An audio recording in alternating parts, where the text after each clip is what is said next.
What's up, everybody? Garrett Hartle here, coming to you from Springville, Utah. It's definitely a gorgeous, very scenic place. And we are here to check out the hottest new thing in reptile locations, Clint's Reptile Room. Hey, there's the man himself with a Pituophis. Well, hi there. I just got a little kiss from a Pituophis. Can you see? Did you get one?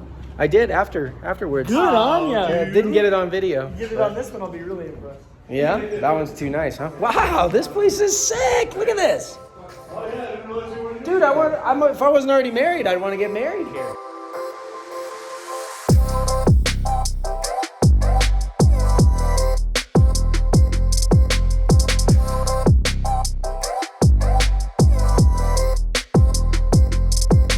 This is really, really cool. How'd you find this place? We were honestly looking for a really long time just to find the right place. You know, in a lot of places we'd go and we're like, oh, we're going to have a reptile room. And they're like, what? Yeah, I know how that feels.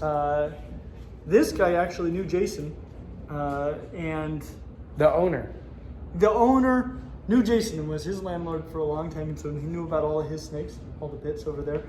And so he had this really good feeling about the fact we wanted to do a reptile room. In fact, somebody else even came to him and said, not only do we want to lease it, but we'll throw in this extra money on top. And he's like, I already promised it to Wow, these other guys. that's And so cool. everybody's starting to get their upgrades. It's starting to happen. So what I need to do is we'll film this episode today, and then I'll have to come back and visit when it's polished. Exactly. Because I want to be a part of the dreaming, you know what I mean? And then see how the reality turns out. We are in the dreaming phase right Yeah. now. When I go to the zoo, I see animals that I would freak out if I could actually be around them. But all I'm doing is looking at them through glass while they do no things.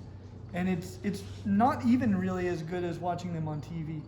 Right. But when you have your own animals, you handle them, you feed them, you experience them in a completely different way, and we want to be able to bring that experience to people who don't have their own reptiles. So this is you are trying to turn your private reptile collection into a nature center.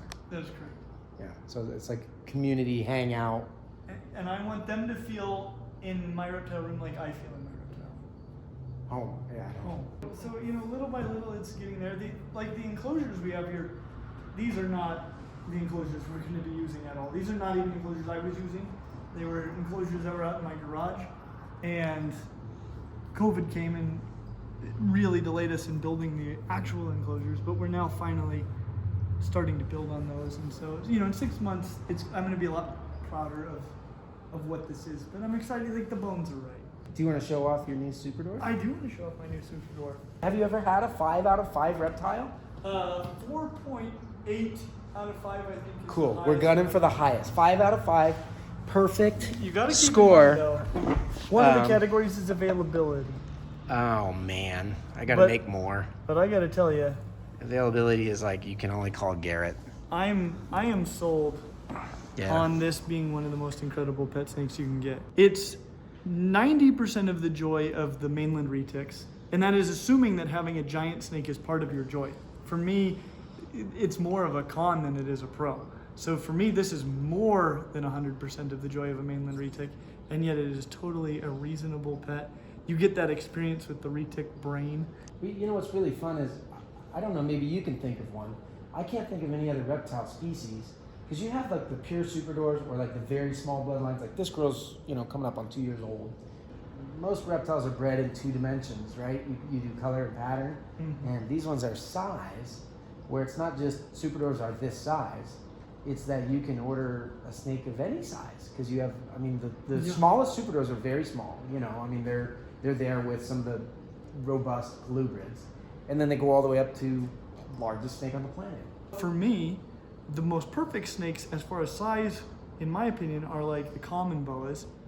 A boa right around 7-8 feet that is still pretty safe to handle by yourself, but it's Big. It wraps around and gives you this big old snake hug. But this, you stick with retics, but you can just dial it into exactly the size that works for you. This is obviously very personal preference, but I like the body size and ratio of these two.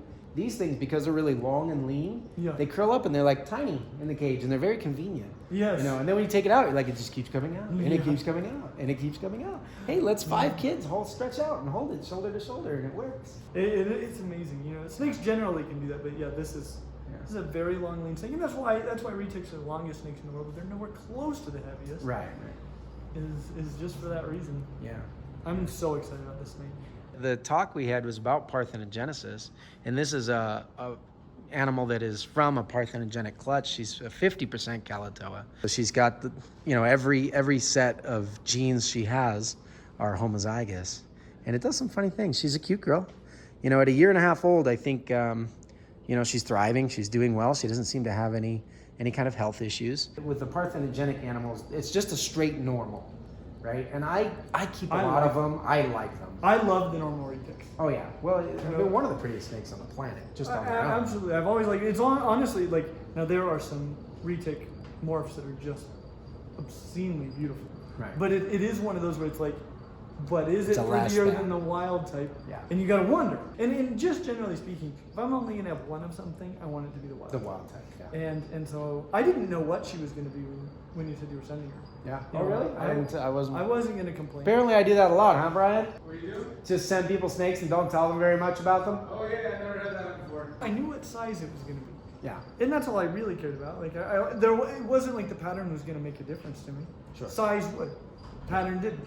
Which is that's but you know, when I opened that box, it's like, Yeah. I don't know what she's going to look like, and I'm super excited. I love that she's kind of wild type pattern. Well, it'll be really cool once you do finally get set up with all of your, you know, permanent enclosures and everything.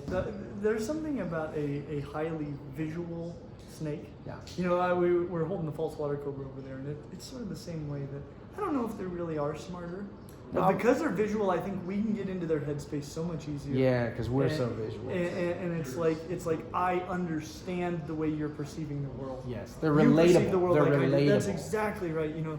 so many things are super olfactory, and so it's like there might be a lot going on in that head, and I don't comprehend it at all. But Right. it's like you watch this, you watch a king cobra, you watch these kinds of snakes, you watch jumping spikes or a Yeah. praying mantis, Right. and you're like, I know what's going on with you. Right. I know what's going on with you, and that's really one of the super fun things about retics. Yeah. Well, thanks again for having us in. Oh, you betcha. Been Take such a good care of pleasure. her for me. I will. I'll come back and check on her. You should. You'll be in trouble if you don't. I intend to take good care of her. I love her. I'm really excited about her. That's cool.